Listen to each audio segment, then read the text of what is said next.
Hi everyone, welcome back to CunningCents. Today we're going to talk about Metamask. It's a browser-based wallet that you can install in any browser. I have it in Brave and Firefox and Chrome. You can pretty much put it anywhere you want. You can store virtually any asset after you add the correct chain to it, which I will get into. It is the preferred wallet for like a lot of the DeFi projects. Some of them use Trust Wallet, but MetaMask is pretty much available everywhere on all of them. Alright, let's get straight into someone here for when I'm messing around with the dexes. Mostly it's pancakeswap, but I'm starting to get into some other ones. I'm going to release some videos about them because I think it is a pretty interesting and good way to make some cash. But MetaMask is really easy to get into. I do have actually two other MetaMask wallets, but I'm not going to show you either one of those. I'm going to show you just a brand new creating a random wallet here. So you just click on download, install Metamask for Firefox, add to Firefox. Obviously in whatever browser you're trying to install it in. That's it. Click on the little fox in the top right corner here. Get started. Create a new wallet. So the keys it's going to give you are extremely important. It's how you access your wallet. It's how you secure your wallet. Don't post them anywhere. Don't give anybody your keys. It's the only way to make sure that your crypto stays safe. It does tell you that, but like nobody's ever going to ask for your keys. The keys are just for you to sign into it for MetaMask. Just going to use this random password that's generated by Firefox. And like they're saying, like I just said, they're saying here, recovery phrase is a master key. You can save it if you want. I don't keep it online anywhere. It is written down, locked in a safe in my house. It says a bank vault or safe deposit box. I do have a safe deposit box, but it's not in there because I do mess with it frequently and don't want to have to drive to a bank. And most of the time when I'm messing with it, it's, midnight. So banks aren't open for me to go get my notebook with my passphrase on it, but it is locked up in my house, safe and secure. Never share it. Don't share it with anyone. They'll give you an address inside of it, which I'll show you, and that is how you can transfer money in and out of it. If somebody's trying to get into your account and they know enough information or have enough time, they will do what they can to get in, and I'm sure people's MetaMask wallets have been hacked before. But all in all, I feel like it's a fairly safe way. The backup phrases are pretty commonplace across the cryptoverse. To get an arrow, and then once you confirm your backup phrase, which I just pasted it in here. Normally I've written this on a piece of paper, but this is just a wallet that I'm going to get rid of. So it doesn't really mean anything to me. So cut there so you don't just watch me click back and forth. But once you get it on there and hit confirm, boom, congratulations, your wallet is set up. You can read all of that if you want to, but your secret recovery phrase is important. Now, by default, it just comes with these random test networks, which can't delete or do anything with as far as I can tell.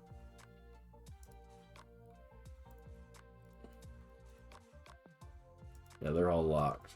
Can't do anything with them, they're just there. But by default, it comes with the Ethernet mainnet, Ethereum mainnet. I like Ethereum in and of itself, but I'm probably not doing a lot in the Ethereum space until transaction fees go away. I'll pay $1 or $2 at maximum for transactions because I'm not playing around with 10,000 bucks. I'm playing around with 20 bucks, and the fees right now are ridiculous. It's, depending on the time of day, it's $15 or $40, and if I'm just trying to move 30 bucks of Ethereum over somewhere to swap it over for some Matic, I don't want to pay $40 in fees to purchase $15 of Matic. So I don't mess around with Ethereum that much. So most of the things you can add here, you can find like on the official Matic webpage.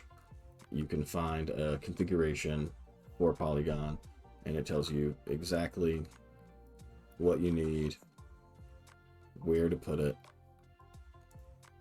So let's go ahead and add Matic just so that you all can see it. Click on custom RPC and it's all right there. You can copy and paste it straight. Nope, you can't. So if you look here, you can't copy and paste very easily. If you copy whatever information you're trying to copy and then click back over here and click back there, it goes away. So what I'm doing is opening this in a tab and then adding the custom network, and then I can just copy and paste all the information on that. So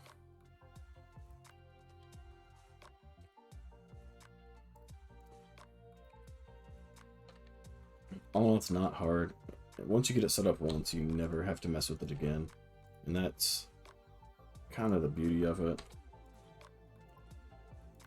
Because once it's going, you're good.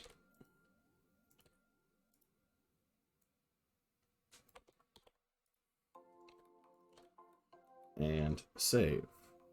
And now Polygon mainnet is on it. I can change to the Polygon mainnet, and you can see I have 0 Matic in here because this is a tutorial account and not a real account.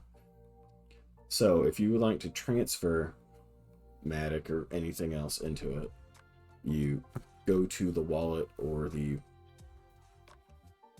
brokerage like Binance where you buy it from, and you transfer it, and they ask for an account, and you can copy your account right there and paste it here so you can see it. Like, that is the account address. What it has to be for you to get your Matic. If you type anything wrong or fat finger it and it goes to somebody else's wallet, there is no way for you to get it back. And that's the basis of it. After that, you can sync your wallet to anywhere. We can go to pancakeswap, and it will ask to swap to the correct one, which is the BNB or Binance. So it's going to auto add it. So it auto adds it, and I switched over, and you can see the wallets there. And I'll create a couple different videos here about some of the dexes I like. pancakeswap is probably the most popular. It's definitely the most popular for Binance. Everybody's trying to guess which one's going to be the most popular for Matic. There was a bunch of extremely popular ones, but like Iron Finance got hacked a bit ago, and now there's some more popping up out of the woodworks that popped up in July or so. They're looking like they could be promising, but you don't know which one it's going to be. And I'll do videos on them and kind of how to use them and what exactly you're doing in there. Cardano's haven't come out yet. They did just release the smart contracts last week, but none of the brokerages, as far as I can tell, or not brokerages, the dexes, have come out with their smart contract actual dex. So you can buy some of the tokens, but I don't want to buy the token before I can see what I can do in there. If I buy it, I want to buy it on it. I don't know if that makes sense. I don't want to speculatively buy the token before I can do anything with it. I don't like that because it's all off hype right now. So I'll try to get in on some of the other ones when they're just starting. Hopefully like a day or two within launch, so I can get it for hopefully less than $1 or a couple bucks. And eventually they'll end up like pancakeswap, which is around $22. But we'll see how that plays out. Alright, and that's Metamask in a nutshell there. It's not complicated, as you can see. The most important thing is that you remember that passphrase. Do not share that passphrase with anyone. That is the keys to the castle. Once somebody gets that, they get everything else. Coming up in the next couple weeks, I'll probably talk about some of the projects that I'm involved in. Well, involved is a strong word, that I've invested some money into, like pancakeswap and stuff like that. And I'll talk about what they do, what they can be used for, what chain they're on, all that good stuff. A little bit about the project, get into risk levels a little bit. Never risk more than you're willing to lose, because anything could go belly up in a hot second and lose it all. So I don't put everything in one basket, and I'm just excited about the crypto space in general. So really interested in a lot of those DeFi projects right now. We'll see if they go anywhere. Maybe I'll retire early. Probably not, but you know, it's just fun. It's entertaining. I'm glad I could explain it to whoever wants to listen. All right. Talk to you next time.